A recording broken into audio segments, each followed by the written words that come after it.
పొలం పని చేస్తుంటారు. ఎలా ఉందన్న మరి ఇప్పుడు చంద్రబాబు నాయుడు గారు వచ్చి అయితే ఒక 7-8 నెలలు అయితే అవుతుంది కదా. 7-8 నెలల కాలం వ్యవధిలో ఆయన వచ్చిన తర్వాత పరిపాలన తీరు సామాన్య ప్రజలకు కావచ్చు, ఒక రైతులకు కావచ్చు, మధ్యకారు ప్రజలకి ఏ విధంగా ఉందంటారు ఈయన?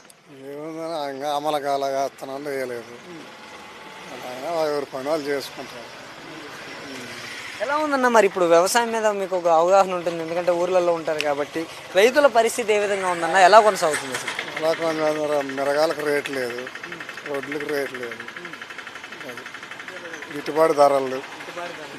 అంటే ఒక చంద్రబాబు నాయుడు గారు అధికారంలోకి వచ్చిన తర్వాతనే ఇదంతా జరుగుతుందంటారా? అంటే ఇంతకుముందు కూడా అలానే ఉందా?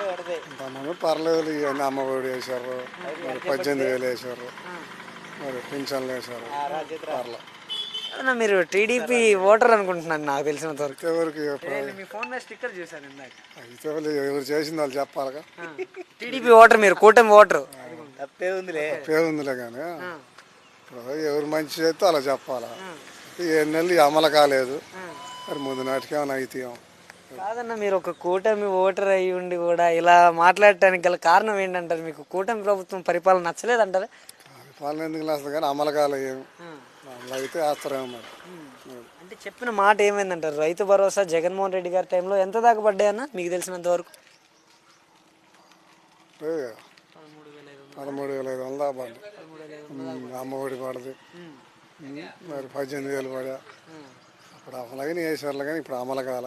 మరి ఈయన వచ్చిన తర్వాత ఏకంగా రైతులకి 20,000 దాకా వేస్తామన్నారు. ఆ 20,000 సంగతి ఏంటంటారు? రైతులు ఇప్పటికి పంట కూడా మద్దతు ధరలు లేక నానా ఇబ్బంది పడుతున్నారు కదా.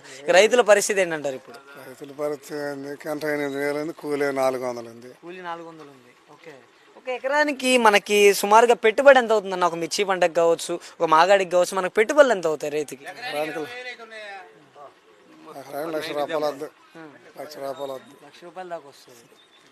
మాగాడికి అయితే 50,000 వద్దు. మాగాడికి అయితే మరేంటన్నా మరి అంత పెట్టుబడులు పెట్టి అంత చేస్తున్నారు, మరి ఒక ఆదాయం అనేది ఉంటుందా రైతుకి? మిగులుతుందా ఏమన్నా అసలు పంట వల్ల? లేదేమన్నా దానికి సరిపోతుంది. మరి చంద్రబాబు నాయుడు గారు ఎలక్షన్ టైంలోనేమో హామీలు అయితే చాలానే ఇచ్చారు. ఒక్క జగన్మోహన్ రెడ్డి గారు ఒక్కరికి ఇచ్చే పథకాలు ఈయన ఎంతమంది ఉంటే అంతమందికి ఇస్తానన్నారు. ఇప్పుడేం పథకాలను చూస్తే భయం వేస్తుంది, రాష్ట్రం లో బడ్జెట్లో ఉందని చెప్తున్నారు. దాని సంగతి ఏంటంటారు? ఇంక బడ్జెట్ ఉంది, ఆయన అప్పు చేసిపోయినాయి అంత ఏరవద్ది అని. అప్పు చేసిపోయారు.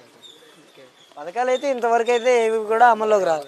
అమలకాల పథకాలు తల్లికి వందనం అని, అమలకాల 18 సంవత్సరాలు అని, అంతవరకు అమలకాల ఇవి కూడా ఇంకా అందుబాటులోకి రాలేదు. రాలేదు. Thank you. Thank you.